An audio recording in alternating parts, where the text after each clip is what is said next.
Bonjour, comme je l'avais dit, nous avons parlé de la conjonctivite infectieuse, nous avons parlé des grandes entités de la conjonctivite infectieuse, nous avons parlé de la conjonctivite chlamydia, nous avons parlé de la conjonctivite du trachome, nous avons parlé du trachome et aujourd'hui, ce matin, nous allons parler de la conjonctivite du nouveau-né, Ophtalmia neoneo. Okay? C'est une conjonctivite qui est assez dangereuse et il faut la reconnaître très vite et il faut agir très vite parce qu'elle a le potentiel de donner des lésions irréversibles et elle peut aussi donner des lésions systémiques. Donc, lorsque vous reconnaissez ça chez un nouveau-né, il faut agir très vite. C'est la conjonctivite la plus fréquente du nouveau-né. L'épidémiologie, c'est la conjonctivite la plus fréquente du nouveau-né. La physiopathologie a 4 grands axes. Il y a la transmission mère-enfant lors de l'accouchement par voie basse. Il y a aussi juste une infection normale par un germe bénin, un germe normal comme staphylocoque. On peut avoir une infection après une instillation chimique lorsqu'il a fait la prophylaxie. Contre les infections lors de la naissance. Et puis, on peut avoir une obstruction du canal lacrymo-nasal. Voilà les différentes physiopathologies de la conjonctivite bactérienne du nouveau-né. Le plan des signes et symptômes, l'enfant, vous allez devoir faire une anamnèse très solide. Il faut demander est-ce qu'il y a une notion de conjonctivite dans l'entourage de l'enfant. Est-ce qu'il y a des notions de maladie?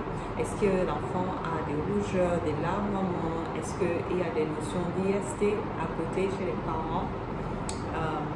Ensuite, il faut noter l'enfant, comme je disais, peut avoir des larmoiements, les yeux ronds, les yeux d'herbe. À l'examen physique, vous allez noter à l'examen clinique, à l'examen clinique, vous allez noter des sécrétions aqueuses qui peuvent vous faire penser à herpes simplex virus. Les sécrétions mucopurulentes peuvent vous faire penser à chlamydia trachomatis. Les sécrétions purulentes peuvent vous faire penser à gonocoque. Vous pouvez avoir aussi des lésions dendritiques sur la cornée. Là, vous faites penser à HCV, à HSV. Et en général, on peut avoir des épithéliopathies ponctuées chez la personne, l'enfant qui est plus âgé est né, chez l'enfant de moins de 2 ans, pour une lésion dendritique, pour suspecter HSV virus. Vous pouvez avoir un glaucome néonatal, vous pouvez avoir un panus, vous pouvez avoir des pseudomormales, voilà. Alors, comment vous allez poser le diagnostic? Le diagnostic va dépendre de la durée, la durée des symptômes, the date of onset of symptoms. Lorsque les symptômes apparaissent les tout premiers jours, il faut suspecter une conjonctivite chimique ou iatrogène. Si ça apparaît à la première semaine, il faut suspecter gonocoque. Après la fin de la première semaine, il faut suspecter staphylocoque. Entre la première et la 3e semaine, il faut suspecter chlamydia trachomatis. Et les bilans que vous allez demander, à faire des prélèvements, des échantillonnages, il faut demander des colorations à grammes, coloration j'aime ça. Il faut faire des cultures, avec des cultures sur des milieux standards, mais aussi sur des milieux non standards comme la gélose de chocolat, thyroid martin pour rechercher le gonocoque. Il faut faire des tests d'amplification nucléaire pour chlamydia trachomatis, pour rechercher HSV. Il faut faire des tests immuno-enzymatiques, des tests d'immunofluorescence qui recherchent les tests immuno-enzymatiques qui recherchent les tests immunofluorescence qui recherchent l'antigène, les tests immuno-enzymatiques qui recherchent les inclusions.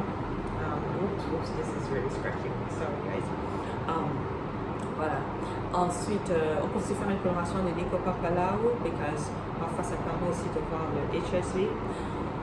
Le traitement, c'est un vaste chapitre. Il faut faire une prophylaxie déjà d'abord. Il faut faire la prophylaxie, il faut donner le povidone iodé, les gouttes de povidone iodé 2,5% à la naissance, ou alors nitrate d'argent 1%, ou alors dans certains cas, la littérature décrit des pommades tétracycline Ensuite, il faut voir maintenant le traitement selon les symptômes. Si c'est une conjonctivite minime, parfois les conjonctivites iatrogènes, on n'a pas de traitement.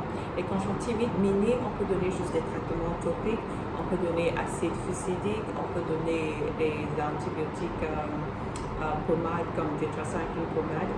Conjonctivite modérée, il faut faire les prélèvements, mais il faut commencer un traitement oral à base de azithromycine, de erythromycine, ça chez les enfants, à base de erythromycine, et qu'on peut adapter avec les résultats des bilans. Et lorsque on peut aussi associer des antibiotiques topiques. Les conjonctivites sévères, il faut commencer le traitement avec ceftriaxone, ajouter des antibiotiques topiques. On peut aussi donner ceftriaxone IV ou IM, des antibiotiques topiques, et on peut aussi donner des antibiotiques topiques qui parfois il faut faire un lavage abondant des sécrétions, enlever les pseudomembranes, et parfois il faut donner des médicaments à tout le monde. Et maintenant, si c'est viral, si c'est HSV, il faut frapper très fort. Il faut donner un traitement intraveineux parce que HSV peut provoquer une encéphalite.